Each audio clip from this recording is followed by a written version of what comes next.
Hello, welcome to my YouTube channel. ಇನ್ನು ಯಾರೆಲ್ಲ without subscribe ನನ್ನ ವೀಡಿಯೋಸ್ನ ನೋಡ್ತಾ ಇದ್ದೀರಾ, ಪ್ಲೀಸ್ ಸಬ್ಸ್ಕ್ರೈಬ್ ಮಾಡ್ಕೊಂಡು ನೋಡಿ, ಹಾಗೆ ಸಪೋರ್ಟ್ ಮಾಡಿ ಅಂತ ಹೇಳ್ತಾ ನನ್ನ ಯೂಟ್ಯೂಬ್ ಚಾನಲ್ನ ಸ್ಟಾರ್ಟ್ ಮಾಡಿ 1 ವರ್ಷ ಆಗಿದೆ. ಇದುವರೆಗೂ ನಾನು ಪಡ್ಕೊಂಡಿರೋದು 400 ಸಮಥಿಂಗ್ ಸಬ್ಸ್ಕ್ರೈಬರ್ಸ್ ಅಷ್ಟೇ. ಒಳ್ಳೆ ವ್ಯೂಸ್ ಬರ್ತಿದೆ, ಲೈಕ್ಸು ಬರ್ತಿದೆ, ಬಟ್ ಸಬ್ಸ್ಕ್ರೈಬ್ ಮಾತ್ರ ಮಾಡ್ಕೋತಾ ಇಲ್ಲ. ಪ್ಲೀಸ್ ಸಬ್ಸ್ಕ್ರೈಬ್ ಮಾಡ್ಕೊಂಡು ನೋಡಿ, ಸಪೋರ್ಟ್ ಮಾಡಿ. ಹಾಗೆ ಇನ್ಮೇಲೆ ರೆಗ್ಯುಲರಾಗಿ ವೀಡಿಯೋಸ್ ಹಾಕ್ತೀನಿ ಅಂತ ಹೇಳ್ತಾ ಇವತ್ತಿನ ವಿಡಿಯೋದಲ್ಲಿ ನಿಮಗೆ ಧರ್ಮಸ್ಥಳ ದರ್ಶನ ಮಾಡಿಸ್ತೀನಿ. ಸ್ವಲ್ಪ ದಿನಗಳ ಹಿಂದೆ ನಾವು ಧರ್ಮಸ್ಥಳಕ್ಕೆ ಹೋಗಿದ್ವಿ. ಆವಾಗ ತೊಗೊಂಡಂಥ ವಿಡಿಯೋ ಇವಾಗ ಶೇರ್ ಮಾಡ್ಕೋತಾ ಇದ್ದೀನಿ. ಲೇಟ್ ನೈಟಂಗೆ ಮನೆ ಬಿಟ್ಟಿದ್ದು ಒಂದು 5:30ಗೆಲ್ಲ ಧರ್ಮಸ್ಥಳ ರೀಚ್ ಆದ್ವಿ. ನಾವು ರೂಮ್ಸ್ನ ಪ್ರೀ ಬುಕ್ಕಿಂಗ್ ಮಾಡ್ಕೊಂಡಿರಲಿಲ್ಲ. ಅಲ್ಲೇ ಹೋಗ್ಬಿಟ್ಟು ರೂಮ್ ತೊಗೊಂಡ್ರಾಯ್ತು ಅಂತ ಹೇಳ್ಬಿಟ್ಟು. ನಾವು ಹೋಗಿದ್ದ ದಿನ ಹಾಲಿಡೇ ಇತ್ತು. ಹೋಗಿದ ತಕ್ಷಣ ರೂಮ್ಸ್ ಯಾವುದೂ ಸಿಗಲಿಲ್ಲ, ಎಲ್ಲ ಬುಕ್ ಆಗಿದೆ ಅಂತ ಹೇಳ್ತಾ ಇದ್ರು. ಒಂದು ಕಡೆ ನಿಂತ್ಕೊಂಡು ಸ್ವಲ್ಪ ಹೊತ್ತು ವೆಯ್ಟ್ ಮಾಡಿದ್ವಿ, ಯಾರಾದರೂ ರೂಮ್ ಚೆಕ್ಔಟ್ ಮಾಡಿದಾಗ ನಮಗೆ ಸಿಗ್ಬೋದೇನೋ ಅಂತ ಹೇಳ್ಬಿಟ್ಟು.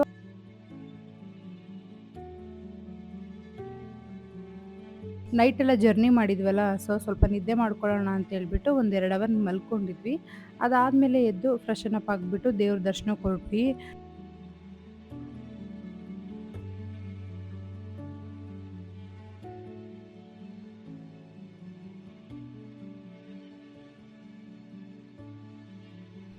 ಇವಾಗ ಟೈಮ್ ಸುಮಾರು 10:30 ಆಗಿತ್ತು. ಇವಾಗ ದರ್ಶನಕ್ಕೆ ಬಂದ್ವಿ.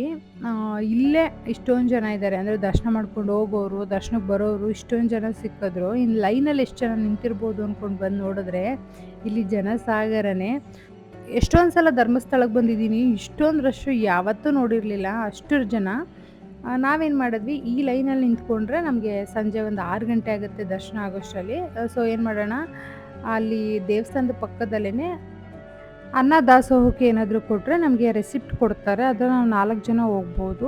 ಸೊ ಅದು ಸ್ವಲ್ಪ ಬೇಗ ದರ್ಶನ ಆಗುತ್ತೆ, ಹಾಗಾಗಿ ಅದರಲ್ಲೇ ಹೋದ್ವಿ. ನಮಗೆ 2 ಅವರ್ಲೆಲ್ಲ ದರ್ಶನ ಆಯಿತು.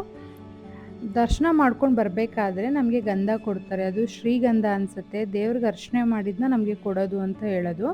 ಸೊ ಎಷ್ಟು ಘಮ ಘಮ ಅಂತ ಇರುತ್ತೆ ಅಂದರೆ, ಅದನ್ನು ಹಣೆಗೆ ಇಟ್ಕೊಂಡ್ರೆ ಹಣೆ ಫುಲ್ ಘಮ ಅಂತ ಇರುತ್ತೆ. ಅದೇ ನಾವು ಕೈಯಲ್ಲಿ ಇಸ್ಕೊಂಡಿರ್ತೀವಲ್ಲ, ಕೈ ಕೂಡ ಘಮ ಘಮ ಅಂತ ಇರುತ್ತೆ. ಪ್ಯೂರ್ ಶ್ರೀಗಂಧ ಅನಿಸುತ್ತೆ, ನನಗಂತೂ ಸಖತ್ ಇಷ್ಟ ಅದು. ಆಮೇಲೆ ಈಚೆ ಬಂದು ದೇವ್ರಿಗೆ ನಮಸ್ಕಾರ ಹಾಕ್ಕೊಂಡು ಸ್ವಲ್ಪ ಹೊತ್ತು ಕೂತ್ಕೊಂಡಿದ್ವಿ. ಮಧ್ಯಾಹ್ನ ಆಯ್ತಲ್ಲ, ಇಲ್ಲಿ ಉಚಿತ ಪ್ರಸಾದ ಸಿಗತ್ತೆ. ಸೊ ಊಟದ ಹಾಲ್ ಕಡೆ ಬಂದ್ವಿ. ಈ ಹಾಲ್ ಬಗ್ಗೆ ಹೇಳ್ಬೇಕಂದ್ರೆ ಎಷ್ಟು ದೊಡ್ಡದು ಅಂದರೆ, ಸುಮಾರು ಜನ ಗೊತ್ತಿರುತ್ತೆ ಎಷ್ಟು ಕ್ಲೀನಾಗಿ ಮೇಂಟೈನ್ ಮಾಡಿದ್ದಾರೆ.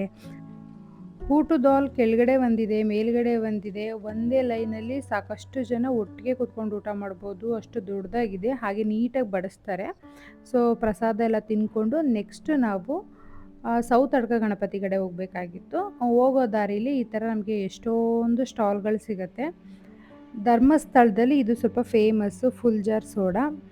ಇದರಲ್ಲಿ ವೆರೈಟೀಸ್ ಆಫ್ ಫ್ಲೇವರ್ಸ್ ಇರುತ್ತೆ. ನಾನು ಅದರಲ್ಲಿ ಒಂದು ಕುಡಿದ್ಬಿಟ್ಟು ನೆಕ್ಸ್ಟು ನನಗೆ ಸಖತ್ ಇಷ್ಟವಾಗಿರೋದು ಈ ಪೈನಾಪಲು. ಉಪ್ಪು, ಹುಳಿ, ಖಾರ ಇದರಲ್ಲೆಲ್ಲ ನೆನೆಸಿಟ್ಟಿರ್ತಾರೆ. ಸೊ ತುಂಬ ಟೇಸ್ಟಿಯಾಗಿರುತ್ತೆ. ಇದನ್ನೆಲ್ಲ ತಿಂದ್ಕೊಂಡು ಇವಾಗ ನಾವು ಸೌತ್ ಅಡ್ಕ ಬಂದ್ವಿ.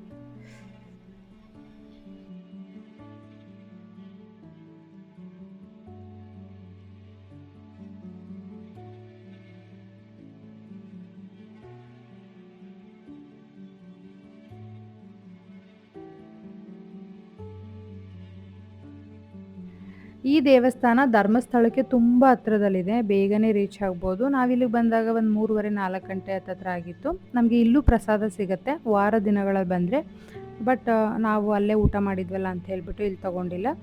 ಈ ದೇವಸ್ಥಾನದ ಬಗ್ಗೆ ಹೇಳ್ಬೇಕಂದ್ರೆ, ಇದು ಯಾವುದೇ ರೀತಿ ಗರ್ಭಗುಡಿಲೇ ಆಗಲಿ, ದೇವಸ್ಥಾನದಲ್ಲೇ ಆಗಲಿ ದೇವ್ರನ್ನ ಇಟ್ಟು ಪೂಜೆ ಮಾಡಲ್ಲ, ಓಪನ್ ಪ್ಲೇಸಲ್ಲಿ ಇಟ್ಟು ಪೂಜೆ ಮಾಡೋದು. ಸೊ ಅದಕ್ಕೆ ಇದು ತುಂಬ ಫೇಮಸ್ಸು. ಸ್ವಲ್ಪ ಮೋಡ ಮುಚ್ಚಿದ ಟೈಮಲ್ಲಿ ಬಂದರೆ ದೇವ್ರು ನೋಡೋಕ್ಕೆ ತುಂಬ ಚೆನ್ನಾಗಿ ಕಾಣುತ್ತೆ, ಮತ್ತು ವಾತಾವರಣ ಅಷ್ಟೇ ಚೆನ್ನಾಗಿದೆ.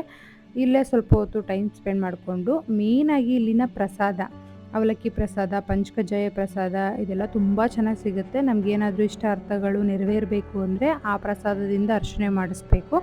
ಸೊ ಇದನ್ನೆಲ್ಲ ಮುಗಿಸ್ಕೊಂಡು ನೆಕ್ಸ್ಟು ನಾವು ಕುಕ್ಕೆಗೆ ಬಂದ್ವಿ. ಕುಕ್ಕೆಯಲ್ಲಂತೂ ನಮಗೆ ಒಂದು ಮಿರಾಕಲ್ಲೇ ಸಿಕ್ತು. ಯಾಕಂದರೆ ನಾವು ಬರೋ ಟೈಮ್ಗೆ ಕರೆಕ್ಟಾಗಿ ಏನೋ ಸ್ಪೆಷಲ್ ಪೂಜೆ ಅನಿಸುತ್ತೆ, ಅವತ್ತು ಆನೆ ಬಂತು.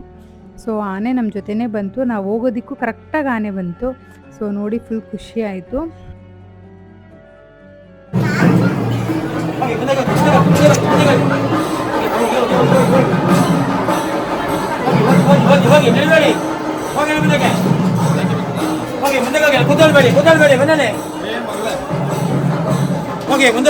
ಮುಂದಕ್ಕಾಗಿ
ಎಕ್ಸಾಕ್ಟಾಗಿ ಇಲ್ಲಿ ಏನು ಪೂಜೆ ನಡೀತಾ ಇತ್ತು ನನಗೆ ಗೊತ್ತಿಲ್ಲ. ರುದ್ರಾಕ್ಷಿ ಮಂಟಪದಲ್ಲಿ ದೇವ್ರನ್ನೆಲ್ಲ ಮೆರವಣಿಗೆ ಮಾಡ್ತಾಯಿದ್ರು, ಅದನ್ನು ನೋಡೋಕ್ಕೆ ಸಿಕ್ತು. ಮತ್ತು ಆನೆ ನಾವು ಬಂದಿದ್ದ ಟೈಮಲ್ಲಿ ಬಂದಿದ್ದು ಆಲ್ಮೋಸ್ಟ್ ಒಂದು 2 ಹಾರ್ಸ್ ಇತ್ತು. ಅದು ವಾಪಸ್ ಹೋದ್ಮೇಲೆ ನಾವು ಕೂಡ ಅಲ್ಲಿಂದ ಬಂದಿದ್ದು. ಸುಮಾರು ಸಲ ಹೋದ್ರೂ ಅವತ್ತಿನ ದಿನ ಏನೋ ಒಂಥರ ಸ್ಪೆಷಲ್ ವೈಬ್ಸ್ ಇತ್ತು ದೇವಸ್ಥಾನದಲ್ಲಿ. ಅಲಂಕಾರ ಎಲ್ಲ ಮಾಡಿದ್ರಲ್ಲ, ಒಂಥರ ಇರಬೇಕು ಅನ್ನಿಸ್ತಾ ಇತ್ತು. ಅಷ್ಟು ಚೆನ್ನಾಗಿತ್ತು ಅವತ್ತಿನ ದಿನ. ಇದೆಲ್ಲ ಆದಮೇಲೆ ರಿಟರ್ನ್ ನಾವು ಮನೆ ಕಡೆ ಹೊರಟ್ವಿ. ನಾನು ಲಾಸ್ಟು ಗೋಕರ್ಣ ಟ್ರಿಪ್ಪಲ್ಲಿ ಅನಿಸುತ್ತೆ ಒಂದು ಶಾಪ್ ತೋರಿಸಿದ್ದೆ ನಿಮಗೆ. ಇದಿರೋದು ಸಂಪಂಜೇಲಿ. ಇಲ್ಲಿ ಒಂದು ಫೇಮಸ್ ಜ್ಯೂಸ್ ಸಿಗುತ್ತೆ, ಕಸ್ಕಸ್ ಅಂತೇಳಿ. ಇದನ್ನು ಕುಡಿಯೋದ್ರಿಂದ ಬಾಡಿಗೆ ಫುಲ್ ತಂಪು, ಡ್ರೈ ಫ್ರೂಟ್ಸ್ ಎಲ್ಲ ಹಾಕಿ ಮಾಡಿರ್ತಾರೆ. ಕುಡಿಯೋಕ್ಕೂ ಕೂಡ ಅಷ್ಟೇ ಟೇಸ್ಟಿಯಾಗಿರುತ್ತೆ. ಸೊ ಇದನ್ನು ತೊಗೊಳಕ್ಕೆ ಬಂದ್ವಿ. ಇದನ್ನು ಸ್ವಲ್ಪ ಪಾರ್ಸಲ್ ತೊಗೊಂಡ್ವಿ. 3 ಡೇಸ್ ಫ್ರಿಜ್ಜಲ್ಲಿ ಇಟ್ಕೊಂಡು ಕುಡಿಬೋದು. ಹಾಗಾಗಿ ಜೊತೆಗೆ ಇಲ್ಲಿ ಏನೇನೋ ಐಟಮ್ಸ್ನ ಮಾರ್ತಾ ಇರ್ತಾರೆ. ಒಂದು ರೌಂಡ್ ಎಲ್ಲ ನೋಡಿಕೊಂಡು ಒಂದಷ್ಟು ತೊಗೊಂಡ್ವಿ ಮನೆಗೆ. ತೊಗೊಂಡು ಮನೆಗೆ ರಿಟರ್ನ್ ಆದ್ವಿ. ಇದು ಇವತ್ತಿನ ವಿಡಿಯೋ ಆಗಿತ್ತು. ಈ ವಿಡಿಯೋ ನಿಮಗೆ ಇಷ್ಟ ಆದರೆ ಲೈಕ್ ಮಾಡಿ, ಮೇನ್ಲಿ ಸಬ್ಸ್ಕ್ರೈಬ್ ಮಾಡ್ಕೊಂಡು ನೋಡಿ. ಹಾಗೆ ಸಿಗ್ತೀನಿ ಮತ್ತೊಂದು ವಿಡಿಯೋ ಜೊತೆಗೆ. ಅಲ್ಲಿ ತನಕ ಬಾಯ್. ಇಷ್ಟೊತ್ತು ವಿಡಿಯೋ ನೋಡಿದವ್ರಿಗೆಲ್ಲ ಥ್ಯಾಂಕ್ ಯು ಸೋ ಮಚ್.